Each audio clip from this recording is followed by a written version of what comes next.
ça, c'est à savoir que tant qu'on n'aura pas réglé les problèmes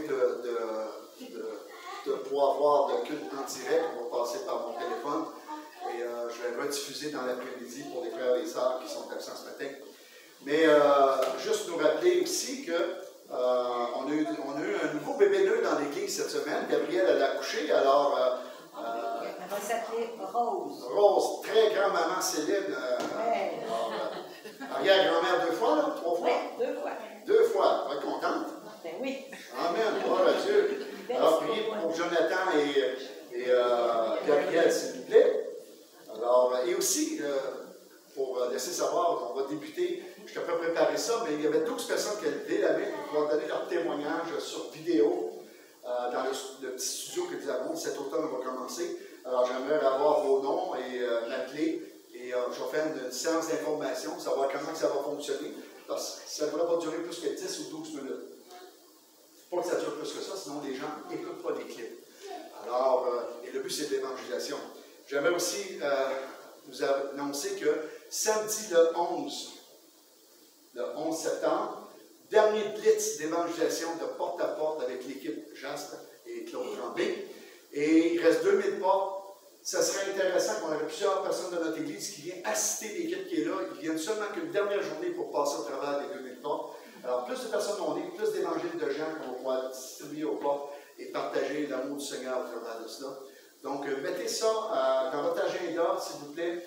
Dites, j'ai jamais fait ça. Il y a plein de personnes qui nous aident à pouvoir le faire.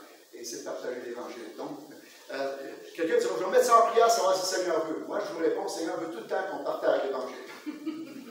Il ne faut pas prier à savoir si le Seigneur veut. Okay? Moi, le Seigneur ne me demande pas de prier savoir si je vais aimer ma femme aujourd'hui. Hein? Elle dit, aime ta femme comme Christ aimait l'Église.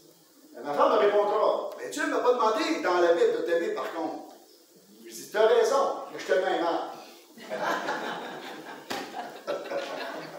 Amen. Donc, verset pour la semaine à méditer, Jean 4, verset 25 à 26, la femme lui dit, je sais que le Messie doit venir, celui qu'on appelle Christ. Quand il sera venu, il nous annoncera toutes choses. Jésus lui dit, je le suis, moi qui te parle. Frères et sœurs, les Juifs attendent encore le Messie. Il est arrivé notre année passée, c'est Jésus. Les chrétiens attendent encore le Messie. Pourquoi? Ceux qui ne sont pas des nouveaux attendent que Jésus vienne sur terre. Mais nous qui sommes des nouveaux, on ne devrait jamais demander au Seigneur quand est-ce que viendras-tu, Seigneur, parce qu'il est déjà présent dans nos vies, dans nos cœurs, dans son Saint-Esprit. Alors, notre prière ne devrait pas te dire quand est-ce que arrivera, Seigneur. Mais la dernière prière d'Apocalypse, c'est Seigneur vient. On sait qu'il vient. Mais de garder cette espérance et pas devenir comme cette femme qui était samaritaine. Et qu'en Samarie, à ce moment-là, c'était le vieux culte samaritain du royaume du Nord qui existait encore de Jésus. Et il disait, nous adorons sur le mont Garizim. Le Seigneur il dit, c'est moi qui suis le Messie. Et cherchons plus le Messie, il est présent. Donc cette semaine, quand on va méditer ce verset, c'est dire, Seigneur, je vais te chercher de façon nouvelle. Dans mon cœur d'abord. Dans mon cœur d'abord. Parce que tu t'y trouves, Seigneur. Lorsque j'ouvrirai la parole, parle-moi comme si tu étais présent. Amen. Et le son de Saint-Esprit nous fait découvrir cette grandeur. Gloire à Dieu. Alors, demandons ce que Jésus a demandé, le 6e message et le dernier sur Jean 17, la prière sacerdotale. Et on parle de désir du Seigneur est de nous voir dans la même félicité, dans la même place où il habite, où il est maintenant. Et ça, c'est intéressant. Vous savez, quand j'ai quitté Alma pour aller au Nouveau-Brunswick comme pasteur, je suis arrivé, je me suis assis à la table de mes enfants, j'ai dit, vous devez vous trouver un autre logement parce que papa vend la maison. Tu sais, quand tu as 7, 8 puis 9 ans, trouver une autre maison, c'est difficile. Ben non, c'était tous des adultes. Je pensais que vous alliez réagir plus à côté. Hein? Alors, c'est tous des adultes. Et moi, je suis le papa gâteau. J'aurais aimé construire et élargir la maison pour garder mes enfants, leurs petits-enfants, les arrière-petits-enfants, à moins que le Seigneur revienne. Imaginez-vous, je vais être un grand-père, sucre à crème, ça c'est sûr. Hein? Mais j'ai été 2 ans à souffrir de les avoir mis à la porte. Mes garçons crient encore de moi aujourd'hui. Parce qu'ils disent, non, tu ne nous as pas mis à la porte, on était à 24 ans passés, puis on était rendus là, papa. ce qu'on avait oublié de te dire, c'est que le printemps d'après, François et moi, Nathan, on allait prendre un appartement à Chicoutimi parce qu'on est fatigué d'aller travailler à Chicoutimi à partir de là-bas. La fille, elle a pris ça dur. 4 ans après, elle a avoué qu'elle s'est sentie abandonnée. Là, j'ai dit à Francine, tu vois, le sentiment que j'avais n'était pas mauvais. C'est qu'on a réglé ça ensemble, puis faites-vous-en pas, c'est passé. Mais j'aimerais qu'il soit près de moi quand même aujourd'hui. Mais étant au Québec, au milieu, au centre, c'est plus facile d'aller voir nos enfants en vacation. Mais le désir du Seigneur, c'est nous voir. Et moi, je comprends ce désir-là, parce que j'aimerais donc que mes enfants soient plus près. J'aimerais donc qu'ils habitent même ma maison encore aujourd'hui. Sincèrement, ça me stresserait même pas qu'ils disaient on revient avec la maison, avec la marmaille. Mais il y avait 10 enfants, c'est même pas un problème pour moi. Honnêtement, je n'ai pas consulté mon épouse pour dire ça matin. Après 2 jours, on s'en parlera. Oh! Écoutez bien, on s'en reparlera, mais je sais comment je suis. Et j'ai hâte de pouvoir les recevoir davantage. Mais ceci dit, le Seigneur désire nous voir. Alors, dans Jean 17, verset 25 à 25, c'est plus que ça, c'est 24 à 25, on termine. Vous savez que les 5 premiers versets de Jean 17, Jésus parle à propos de lui, ce qu'il y a au ciel. Après ça, ça concerne toujours l'Église. Et vers la fin, ça concerne l'Église à venir, non plus les disciples et les apôtres présents qui entendent cette prière, mais ça nous concerne, on a vu ça la semaine dernière. Alors, on dit, Père, je veux que là où je suis, ceux que tu m'as donnés soient aussi avec moi, afin qu'ils voient ma gloire, la gloire que tu m'as donnée. Parce que tu m'as aimé avant la fondation du monde. Père, juste, le monde ne t'a point connu, mais moi je t'ai connu. Et ceux-ci ont connu que tu m'as envoyé. Je leur ai fait connaître ton nom, et je leur ferai connaître, afin que l'amour dont tu m'as aimé soit en eux, et que je sois en eux. Encore cette unité qu'on a vue la semaine passée, l'unité dans la diversité. Si tous étaient René Bouchard dans la salle, ben on pognerait tous les nerfs en même temps. Hein? Parle de moi, c'est moi René Bouchard. Ça serait malheureux. Il y en a un seul René Bouchard, et tant mieux. Quelqu'un dirait amen à ça? Amen. Amen. Gloire à Dieu. Ceci dit, ici, il parle vraiment que le Seigneur, son désir, c'est pas seulement de nous sauver, c'est nous voir aller habiter dans la place où il habite. Wow!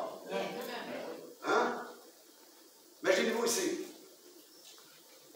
C'est le pasteur qui rentre au ciel, puis qui arrive au ciel, puis il voit la demeure, puis la demeure que Dieu lui a préparée, c'est qu'il rentre un beau bureau, 12 par 12, bien éclairé, climatisé, puis bien décoré.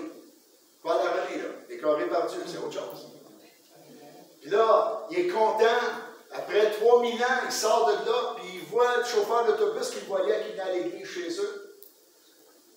Puis il dit au chauffeur d'autobus, hey, Seigneur m'a tellement béni que pour 3000 ans, j'ai une belle pièce, un beau bureau pour étudier, connaître la création, connaître Dieu davantage que je ne pouvais pas avoir sur terre. Puis il dit, toi, qu'est-ce que tu as? Le chauffeur d'autobus, il vient voir, il monte la maison 3 étages, mon gars, 40 par 40, tout décoré, la piscine creusée en arrière.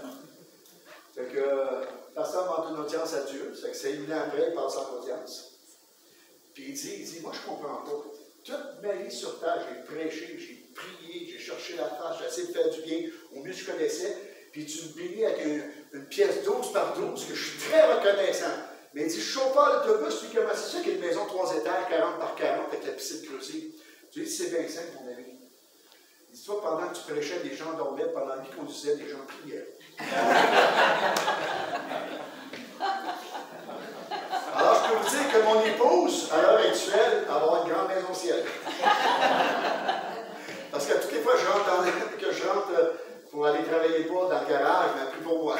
Pour pas que je revienne avec des doigts coupés. Alors, mais ceci dit, on ne sait pas qu'est-ce qu'on va avoir au ciel. Tu sais, quelqu'un dit, ouais, mais Seigneur, oui, ce que nous savons, c'est qu'on a une place préparée, ça ne dit rien d'autre.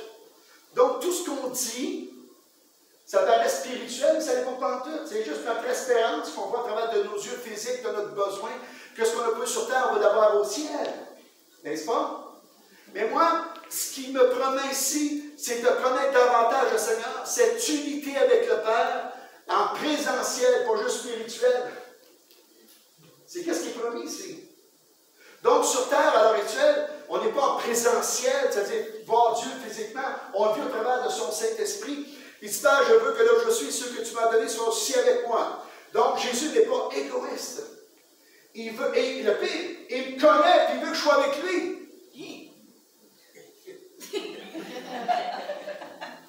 On va pas même en faire un matin. Moi, je pensais que quelqu'un a dit, moi aussi, pasteur, c'est la même chose. Ben non. Hein?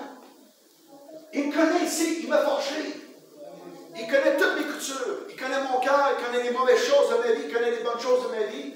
Il m'a sauvé pour que je sois avec lui. Il vous a sauvé pour que vous soyez avec lui. Et non pas, moi, je regrette qu'on enseigne et qu'on dise aux gens, ben tu sais, tu vas avoir une place à quelque part au ciel. Les gens disent, ah oui, au moins si je suis dans le coin de la Jérusalem céleste, je vais être correct, frère et sœur, il n'y a pas de temple dans Jérusalem céleste, la Bible dit.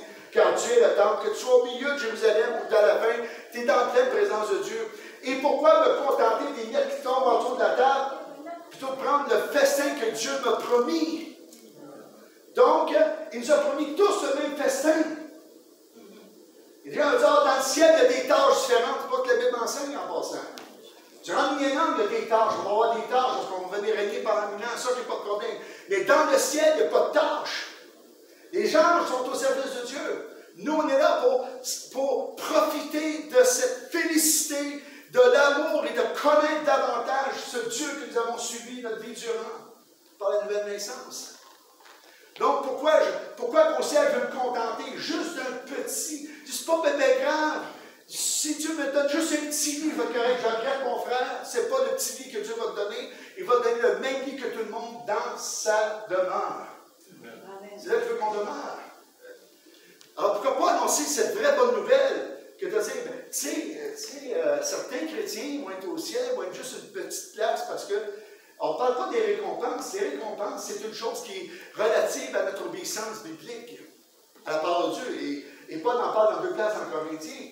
Mais une fois que tout est réglé, tout est fixé dans le ciel, ces récompenses-là, une fois qu'elles sont attribuées, la Bible ne dit pas que nous sommes plus près de Dieu par de récompenses. Mais on est dans sa demeure. Ça me semble que c'est une bonne nouvelle, ça, le matin. Il me semble que le matin, là, je vais sortir de l'église, je vais dire, ben, tu sais, pourquoi que je vais me contenter d'une petite affaire du Seigneur plutôt que de profiter de la place qu'il m'a préparée. Je ne la connais pas, mais je ne pense pas que Dieu a préparé une place cheap pour chacun d'entre nous. Plus cheap pour un que l'autre.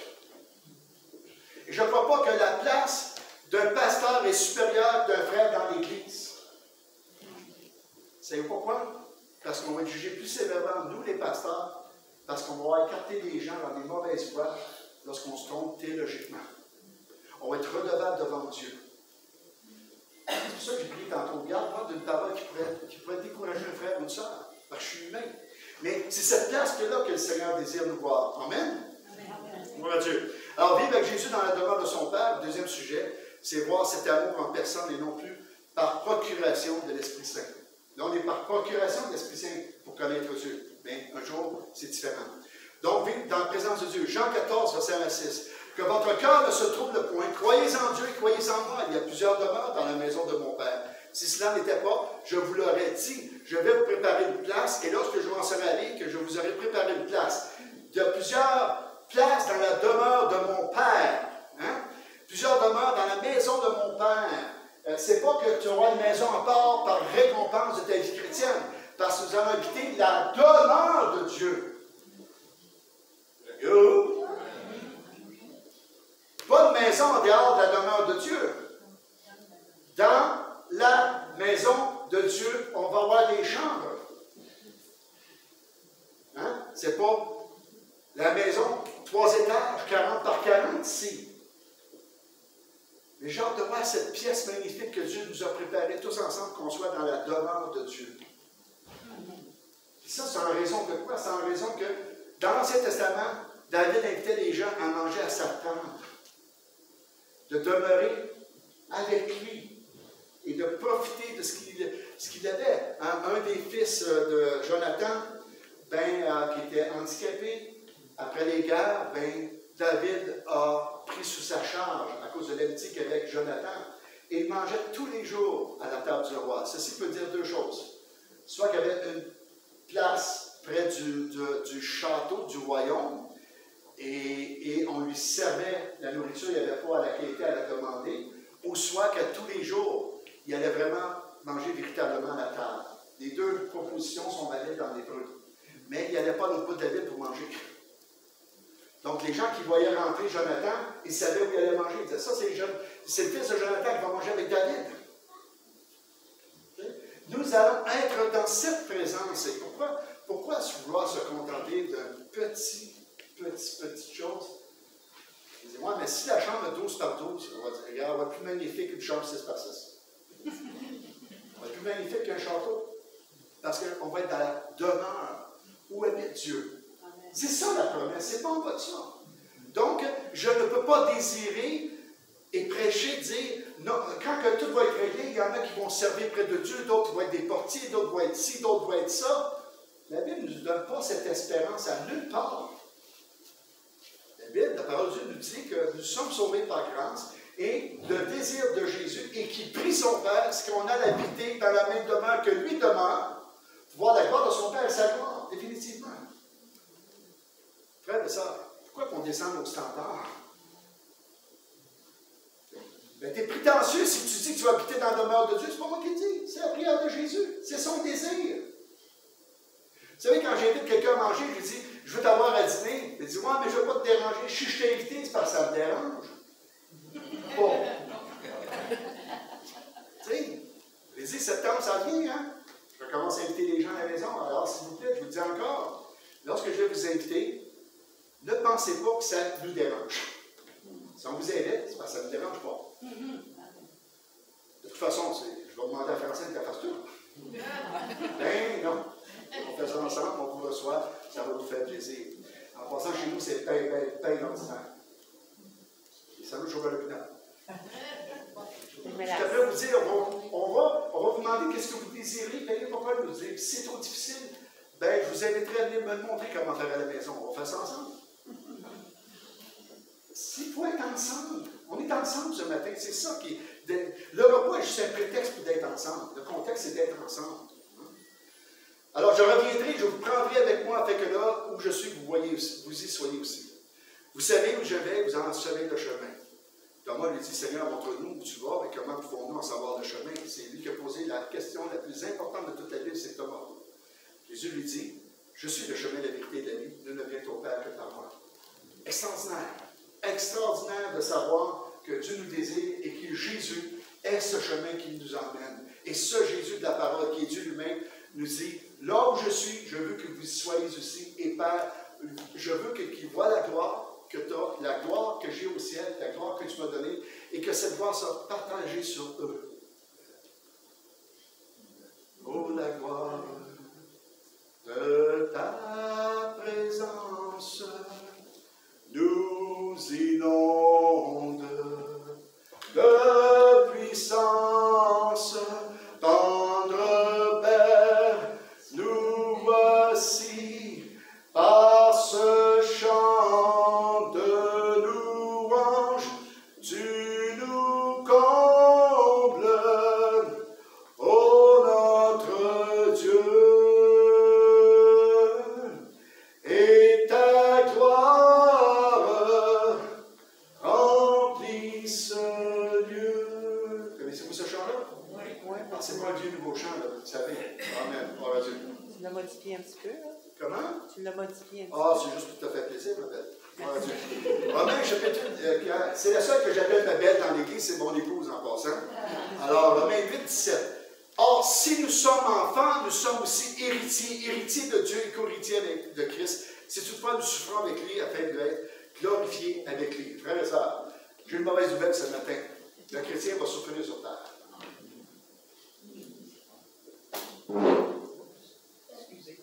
Qu'est-ce que je vous dis? Que le chrétien ne souffrira pas. Le Seigneur le dit. Ils ont massacré le maître. Et parce que vous êtes ici, vous allez vivre des affres de la vie chrétienne, mais je vous accompagne tous les jours quand même. Ça, c'est version Bouchard, bien sûr. Mais ça n'enlève pas qu'on est héritier, co-héritier. Je suis héritier du Père, je suis co-héritier avec le Fils. Nous sommes enfants du royaume et nous formons une famille. Vous connaissez ça, donc? Vieux nouveau chant. Hein? Alors, Apocalypse 1,6. Et qui a fait de nous un royaume de sacrificateurs pour son Père, à lui soit la gloire, la puissance au siècle des siècles. En plus d'être ses enfants, nous sommes tous prêtres. Francine, mon épouse, avant d'être chrétienne, elle venait de devenir une sœur. Maintenant, elle fait partie de la prêtrise malgré elle. Moi, je vais devenir un prêtre. Sérieux, là. Je vais devenir un prêtre. Le Seigneur m'en est un pasteur dans sa grâce, et je le remercie. Mais, j'ai une tâche particulière dans l'Église, mais nous avons tous la même tâche de la prêtrise. Nous sommes tous au service de Dieu, tant sur terre, jusqu'à temps qu'on est dans sa présence. Amen. Je n'entends pas des serviteurs, des prêtres, pasteurs. C'est tout pareil. C'est le choix de Dieu. Hein? Il nous a choisis. Qu'on soit un royaume. Pas juste une classe de sacrificateurs, un royaume. Pourquoi? Parce que habituons-nous à servir nos frères et nos sœurs, à servir dans l'Église et servir dans notre ville en tant que chrétien, parce qu'un jour, on va être dans le vrai royaume. Hein? Le royaume s'en vient, et le royaume est au milieu de nous par son esprit. Donc, on ne fait pas partie d'une clique, on fait partie du royaume de Dieu, frères et sœurs. Pour nous, ça ne dit rien, parce qu'on ne connaît pas ça, la royauté. La seule royauté qu'on connaît, c'est cette Angleterre, et on ne la vit pas ici au Canada. Et ceux qui vivent des royaumes, en général, il y a des royaumes qui sont vraiment difficiles à vivre. Ou il y a des royaumes où les royaumes sont là, mais c'est juste pour une présence royale. Mais ce n'est pas des royaumes comme à l'époque. Un royaume à l'époque, ça régentait la vie de tout le monde. Et si tu ne faisais pas ce que le roi te demandait, mais tu étais écarté du chemin, ce n'était pas long. Mais nous, même si on rate, on ne fait pas comme il faut, le Seigneur il dit, je te pardonne, et tu restes dans le royaume pareil. Amen. Ça, c'est quelque chose, là. On n'est pas écarté du royaume. Le Seigneur nous prend et nous garde avec lui, il nous serre contre son corps, et il ne veut pas nous perdre, et il va nous pardonner, il va nous aider à s'en sortir, à changer nos vieilles habitudes pour prendre ses habitudes à lui, parce qu'il nous a choisis. Cet amour, on va la vivre non plus en spirituellement par procuration de l'Esprit Saint, mais on va vivre pleinement la présence physique de Dieu.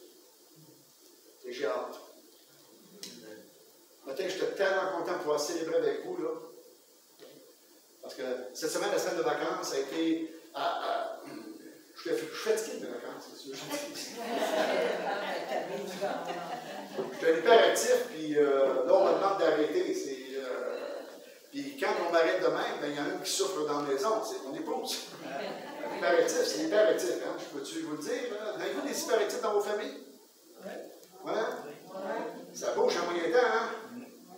Tu te dis, tu l'attaches après une chaise, il va bouger la chaise avec.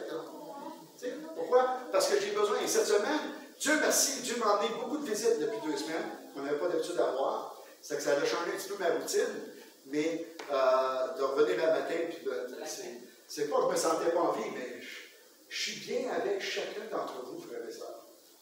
Je suis ennuyé de vous. Dis-moi, tu l'as vu dimanche passé? Oui, je suis ennuyeux. C'est vrai, là. Ça paraît bien que c'est sur la caméra, mais Francine va vous le dire. Je pars en voiture, je m'en vais en congrès. 1 heure et demie après, j'appelle mon épouse, il m'ennuie tout. J'appelle mes enfants toutes les semaines me dire, m'ennuie vous autres. Je suis un ennuyeux. C'est quand je vous vois, je suis tellement content. Je réalise la grandeur de Dieu au travers des frères et des sœurs de l'Église. Amen. Puis je vis une nouveau ciel, une nouvelle terre, quand le premier ciel et la première terre avaient disparu. La mer n'était plus. Et je vis descendre du ciel d'auprès de Dieu la ville sainte, la nouvelle Jérusalem préparée comme une épouse qui s'est préparée pour son époux. Et j'ai entendu du trône une voix forte qui disait, voici le tabernacle de Dieu avec les hommes. Avec les hommes. Hein?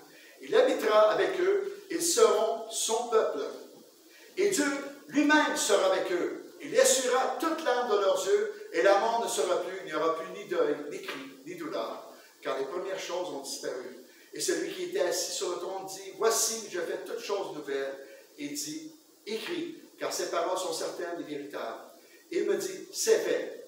Je suis l'alpha et l'oméga, le commencement et la fin. On voit bien que c'est Jésus. À celui qui assoit, je donnerai de la source de l'eau de la vie. Celui qui vaincra héritera ces choses, je serai son Dieu, il sera mon fils. Wow. Tout ce que le Seigneur veut nous donner, l'eau de la vie, cette présentielle, toutes choses vont devenir nouvelles. Tout ce qu'on a vécu sur terre, qui était des affres au travers de la vie chrétienne, va disparaître. Dieu va essuyer nos larmes. Parce qu'on va souvent faire l'évangélisation en pleurant. Hein? Parce qu'on peut-être on s'est habitué maintenant qu'on ne pleure plus, mais il était à une époque, hein, souvent dans notre jeune vie chrétienne, où on présentait l'évangile, les gens la rejetaient fermement, on en pleurait. C'est quand ils peuvent refuser une grâce extraordinaire.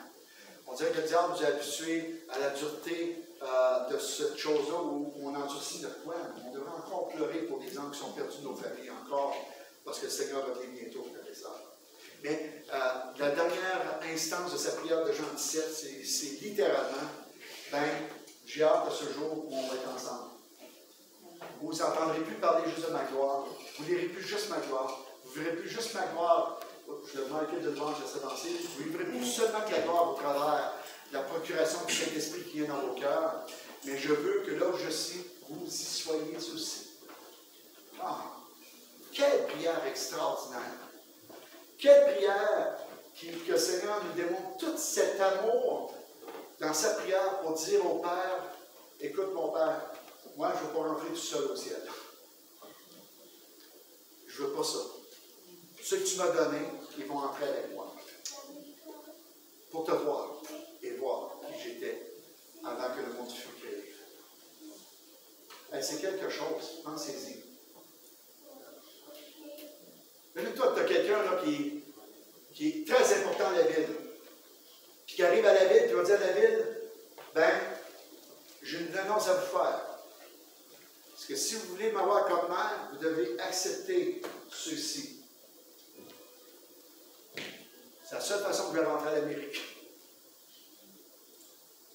Après, qu'est-ce que Jésus dit? Si tu veux, genre, que je revienne au ciel, là, je viens avec ceux que tu m'as donnés.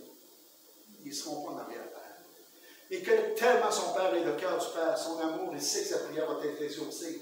Mais il nous laisse entendre ici qu'il ne laisse personne en arrière.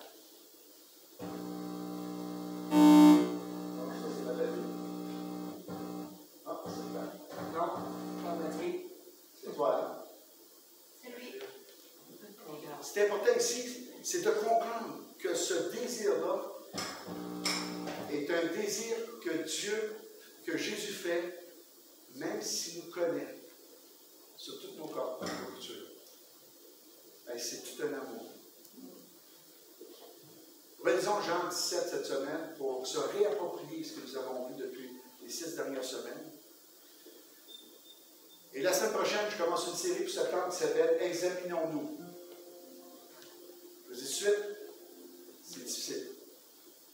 Non pas que je vais être pasteur, vous connaissez mon cœur, mais il y a un questionnement que Jésus pose. Ce questionnement concerne la fin des temps. Et s'examiner portera du grand fruit tout le temps lorsqu'on accepte de se laisser examiner par le Saint-Esprit en choisissant de s'examiner soi-même. Et en septembre, priez pour ça. Souvent les gens disent, tu nous as dit que tu allais être dur, puis ça n'a jamais été dur. Mais les textes sont durs. Il y a des textes qui sont durs, mais comme pasteur, je dois les affronter aussi. Et non pas les cacher. Parce que l'amour de Dieu nous montre aussi qu'on a des aspects à changer dans notre vie.